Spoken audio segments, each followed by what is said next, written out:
जय श्री कृष्ण। एक बार जब मनुष्य अपने गुरु से परमात्मा को जान लेता है तो फिर उसे बार बार जानने की जरूरत नहीं होती है। पर गुरु का जो मर्यादा होता है उस मर्यादा से हमें जीवन जीना होता है। जैसे कोई रोगी डॉक्टर के पास जाता है और डॉक्टर उसे दवा तो दे देता है और कुछ संयम उसे बता देता है कि इस चीज को तुम्हें नहीं लेनी है। यदि सही प्रकार से डॉक्टर के बताए हुए अनुसार मेडिसिन को अगर लेता है और जो परहेज डॉक्टर ने बताया उस परहेज को भी हमने बरकरार लागू किया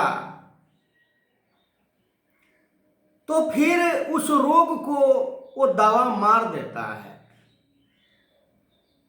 ठीक उसी प्रकार सतगुरु ने जब ब्रह्म ज्ञान देते हैं, जब परमात्मा को दीदार कराते हैं, उसी समय हमें कुछ मर्यादा के भक्ति के ओतप्रोत बात हमें समझाए थे।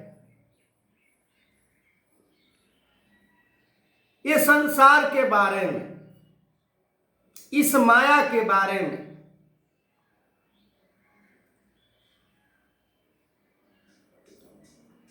जैसे कोई विद्यार्थी होता है,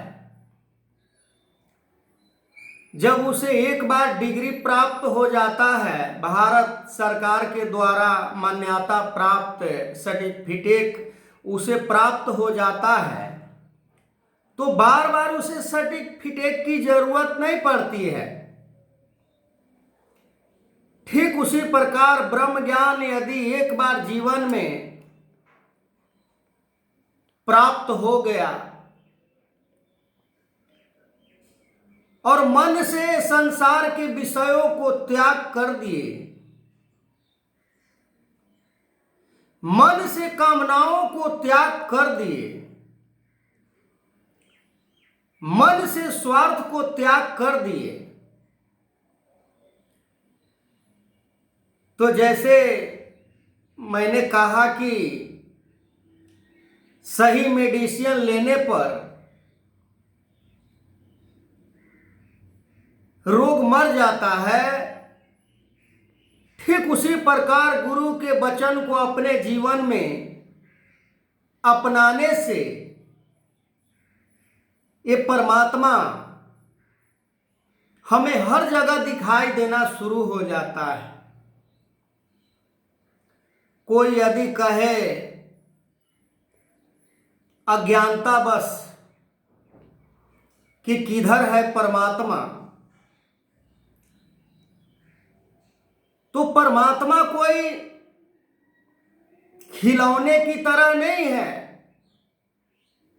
जो किसी बक्से से निकाल कर दिखा दिया। परमात्मा को देखने के लिए जो दृष्टि सतगुरु ने प्रदान किए वो कामना रहित दृष्टि, वो स्वार्थ रहित दृष्टि, वो लालच रहित दृष्टि। और इसीलिए तो सतगुरु हमें ब्रह्म ज्ञान जब देते हैं तो पहला प्रण में ही, चाहे किसी भी युग में सतगुरु किसी को भी ब्रह्म ज्ञान दिए तो पहला प्रण में ही सब कुछ ले लेते हैं। मान लेते हैं कि किसी ठंडे वस्तु को खाने से हमें सर्दी हो जाता है, तो हम उस चीज को नहीं खाएंगे। मान लेते हैं कि हमारा जो कामना को उत्पन्न करने वाला वस्तु है, उस वस्तु को ही सतगुरु को हम यदि समर्पण कर दें तो फिर हमें कामना नहीं सताएगा। फिर हम इस संसार में परमात्मा के सिवा और किसी व्यक्ति विशेष को महत्व नहीं देंगे। व्यक्ति तो दूर की बात रही, ये दुनिया के धन दौलत को भी हम कोई महत्व नहीं देंगे। अब हम कहेंगे कि ये जीवन चलेगा कैसे ये बिना धन दौलत के।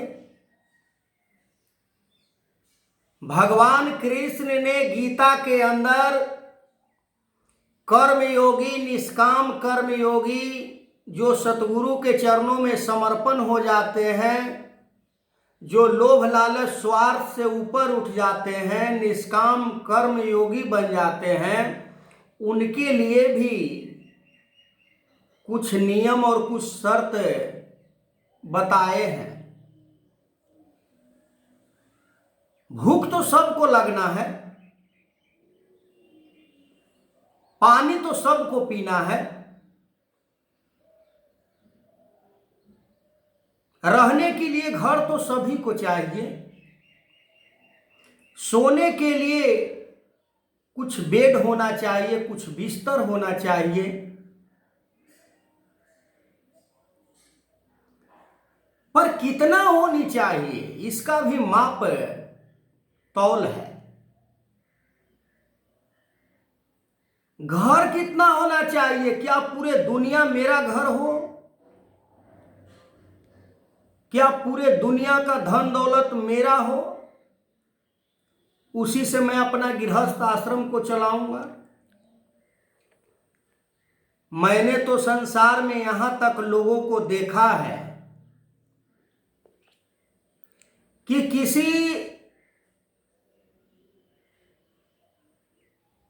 व्यक्ति की बात की जाए, वो बेचारा परेशान, वो बेचारा लाचार, वो बेचारा विवश, उसके पास खाने के लिए एक दाना नहीं, और उसके पीछे रावण रूपी, दुर्योधन रूपी, हिरण्यकश्यप रूपी, कंस रूपी